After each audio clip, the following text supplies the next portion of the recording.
Let us pray. Are you ready to pray, classmates? Yes, we are ready to pray. We have the offspring of your love, so we unite our praises to you. Make us the species that can replicate the functions of all your significant systems and the energy that flows within the biosphere.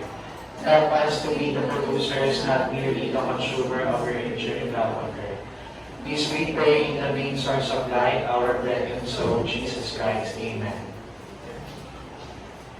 With energy, good afternoon, Ted Darwin. Good afternoon, Sir De La Cruz.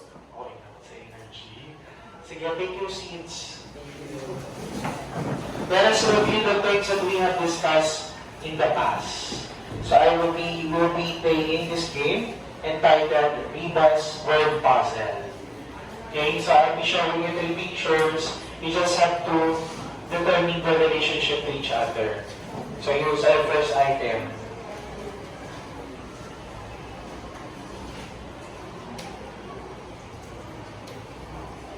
Oh, tester. Alright. So that is mantel. 3 points for you in the recitation, tester. Second item. Anyone? Yes, Kelly? Magma, very good. So you have there the mag and mother. Magma. There's our third item.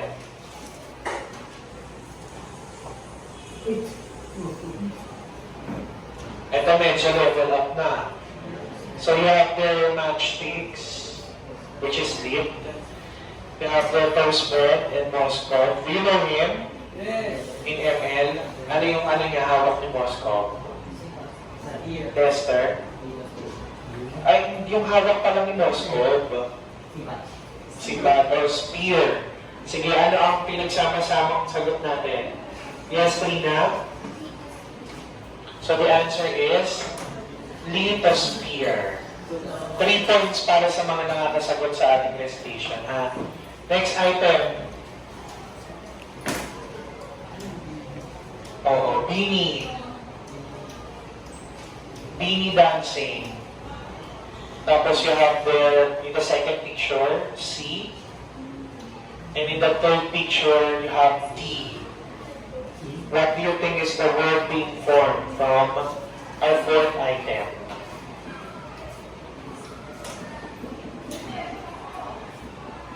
Again, for the first picture, you have there the group beanie dancing. For the second picture, you have C.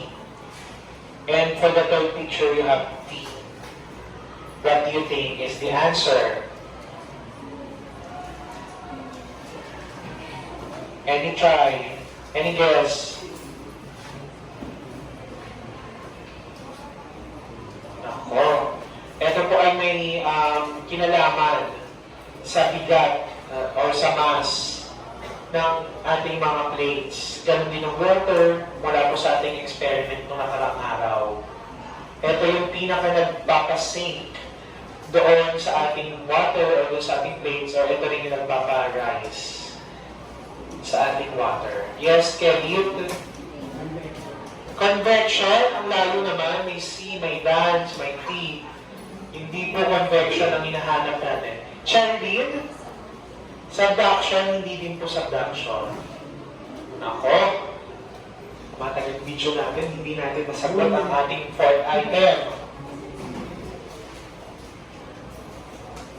Sige, another clue, nagsisimula ito. Sige, Kenshin. Nagsisimula sa letter B. O, Kenshin. Dance ano? Yes, Kelly. Okay, the answer is density. Dance, C plus T is density. Okay, last item. For 3 points. So you have your cone, you have beak, and a shell.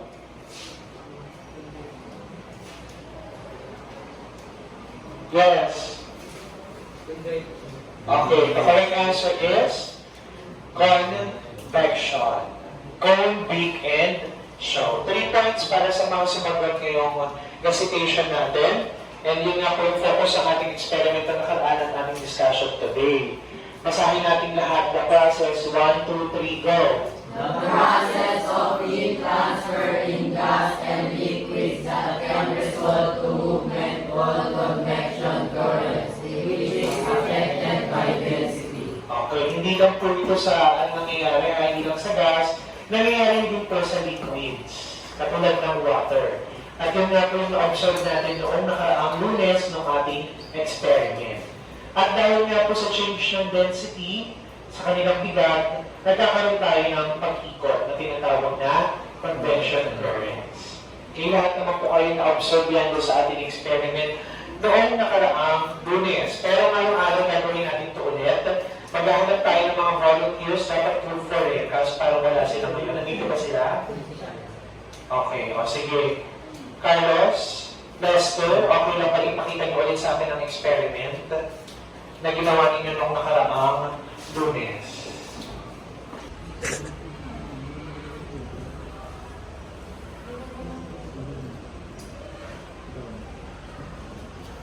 Dito na sir.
Alright, be careful.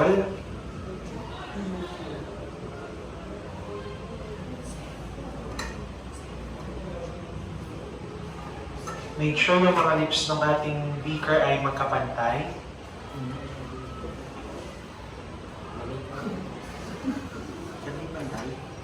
Okay.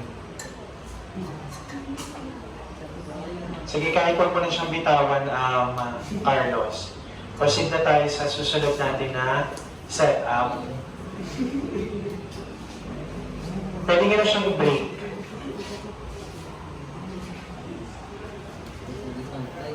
Okay na tayo sa first setup, sa second setup na tayo.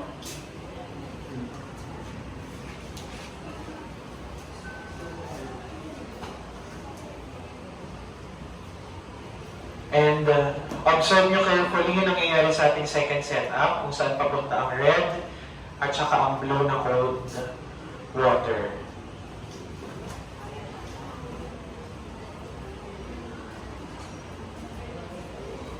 At ipag-compare nyo ang nangyari sa setup A, kung nasaan nandun ang hot water sa taas, at setup B, cold water naman yung nasa itaas natin.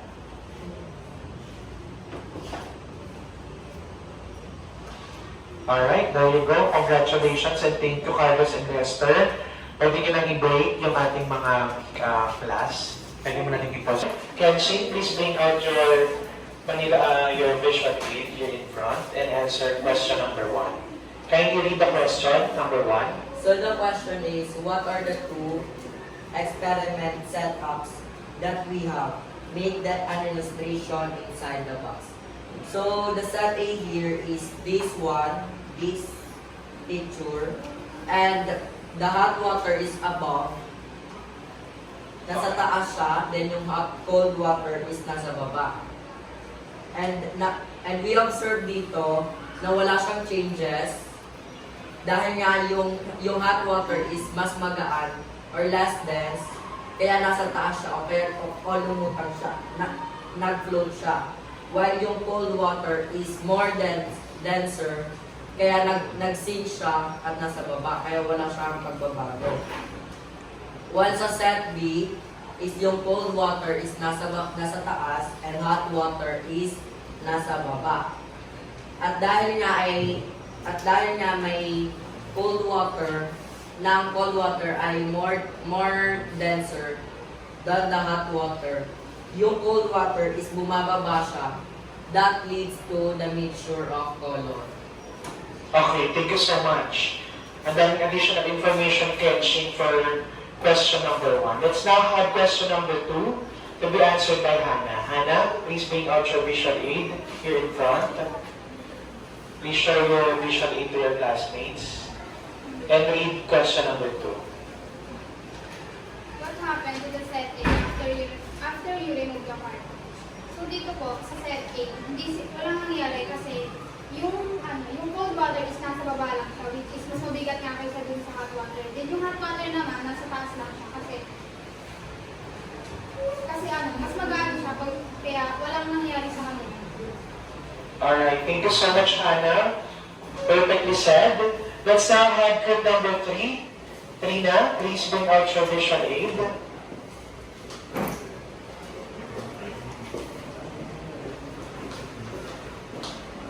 And answer question number 3.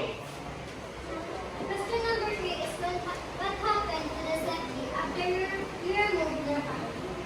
The cold water sinks and the hot water cools down.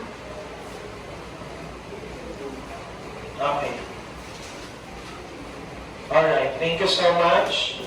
So from the sharing of our answers from groups 1 to 5, once again, for the convection in water, ano pong nangyayari sa hot water natin? Kevin, stand up.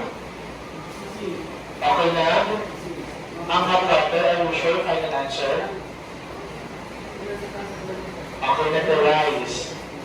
How about our cold water? Yes, Rizel. Bumababa. Bakit? Yes. Alright. So in short, for our water, for our experiment, ano po yung main reason kung bakit ang hot water natin ay nag-rise at bakit ang cold water natin ay nagsisink? Ano po yung pinaka-meron sila kung bakit nangyayari itong mga pangyayari na to? Yes, Carlos.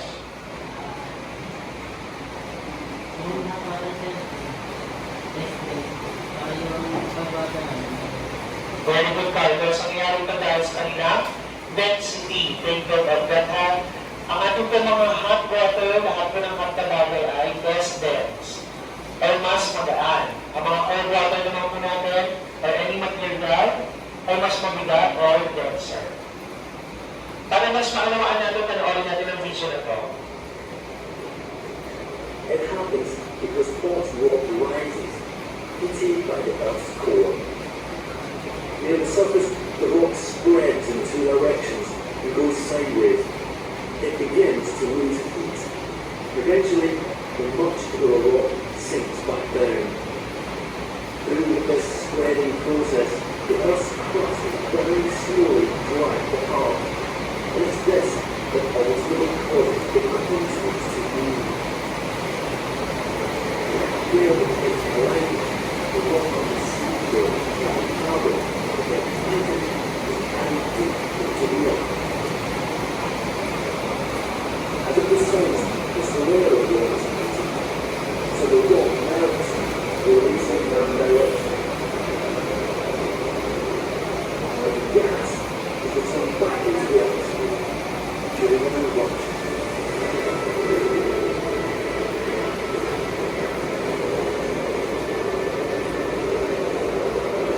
Alright, now that you have toasted convection, please answer this now on your notebook. Activity number. Sige, pakicheck nga pa anong number na tayo. You just have to complete the sentence on your notebook. Copy and answer.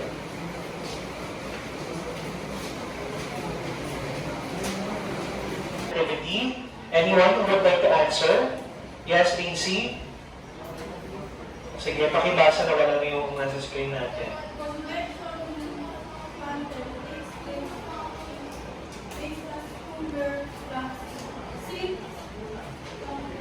Okay. Saints, for the first one.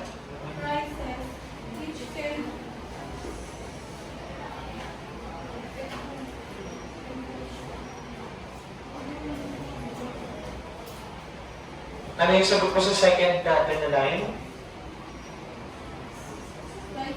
Okay, which can create? Okay. Move. Okay. So 3 points each po tayo per blank. Plus 1 dahil pumasok kayo ngayong araw na nag-participate. All in all, 10 points for activity number 11. Pakitotal na po yung inyong score. Okay na, natotal na. Sino po ang naka-10? Taas ang kamay. Sino pong naka-9? Meron pa ba? Sige, very good kayo. Bigyan natin ng 5 bagsak ang inyong mga sarili para sa araw na ito. 1, 2, 3, go! At dyan na nagtatapos ang ating klase sa araw na ito. Tumayo na po ang lahat. Goodbye and thank you, Ben Darwin. Goodbye and thank you, Sir De La Cruz. Alright, pwede na kayo babalik sa mga upuan nyo.